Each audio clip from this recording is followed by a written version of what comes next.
Assalamualaikum warahmatullahi wabarakatuh. Halo semua, perkenalkan nama saya Cinta Najuratu Sifa. Saya adalah siswi kelas 11 dari SMN 1 Lewiliang, Kabupaten Bogor.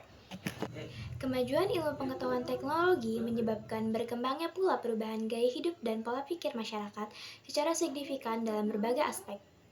Perubahan tersebut di satu sisi membawa kemudahan dan di sisi lain menimbulkan kegelisahan. Kemudahan dalam memenuhi kebutuhan hidup dan kegelisahan karena terjadinya pergeseran tatanan nilai-nilai akhlak yang ada dalam masyarakat sebagai dampak dari faktor eksternal dengan masyarakat yang telah membuka diri dan menyerap beberapa nilai-nilai dari luar.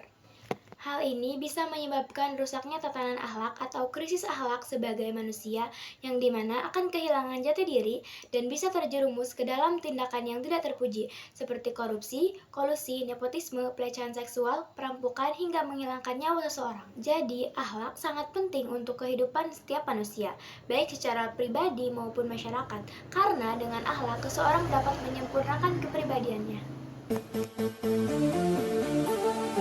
Akhlak adalah kumpulan perilaku dan sifat-sifat yang melekat dalam diri seseorang dan mencerminkan kepribadian serta moralitas individu tersebut. Akhlak ini tidak hanya mencakup bagaimana seorang berperilaku terhadap orang lain, tetapi juga bagaimana mereka berinteraksi dengan dunia di sekitar mereka dan bagaimana mereka memandang diri mereka sendiri. Jadi, akhlak dapat diartikan sebagai tingkah laku manusia yang dilakukan dengan secara sengaja, diawali dari proses latihan yang menjadi kebiasaan, bersumber dari dorongan jiwa untuk melakukan perbuatan dengan mudah tanpa melalui proses pemikiran, pertimbangan, ataupun penelitian. Apa saja sifat-sifat akhlak? Akhlak terbagi menjadi dua sifat. Sifat-sifat akhlak. Yang pertama adalah akhlak mulia atau akhlak terpuji.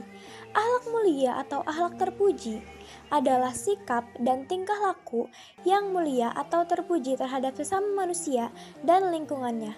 Sifat terpuji sangat memberikan jaminan keselamatan kehidupan manusia, kehidupan pribadi, bermasyarakat, dan bernegara. Contoh dari akhlak mulia atau akhlak terpuji yang pertama adalah menjaga hubungan dengan baik, seperti saling tolong-menolong dengan tetangga, saling memberi atau saling membantu dalam hal kebaikan.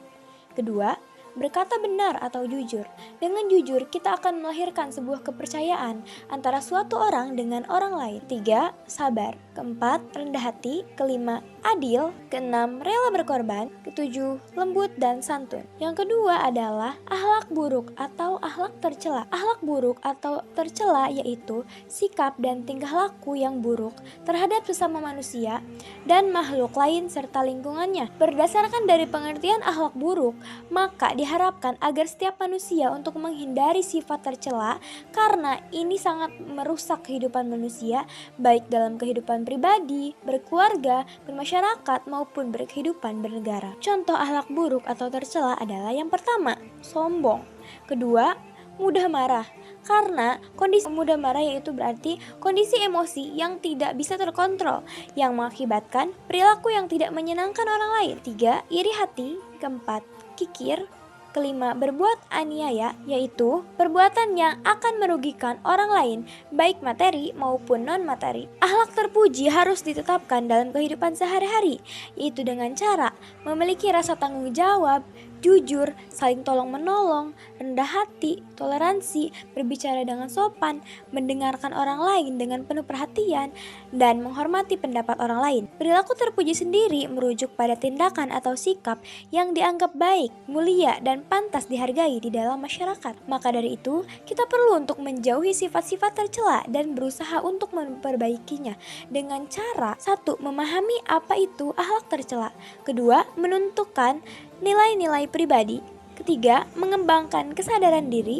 Keempat, mengelola emosi dengan bijaksana. Kelima, membangun etika kerja yang baik. Untuk menghindari akhlak yang tercela adalah dengan bertanggung jawab di setiap individu, dengan memahami akhlak yang tercela, menentukan nilai-nilai pribadi, mengembangkan kesadaran diri, mengelola emosi dengan bijaksana, dan membangun etika kerja yang kuat, kita dapat hidup dengan integritas dan menjaga moralitas kita. Penting untuk diingat bahwa menghindari perbuatan yang tercela bukan hanya untuk kepentingan diri sendiri, tetapi juga untuk menciptakan dunia yang lebih baik bagi kita semua.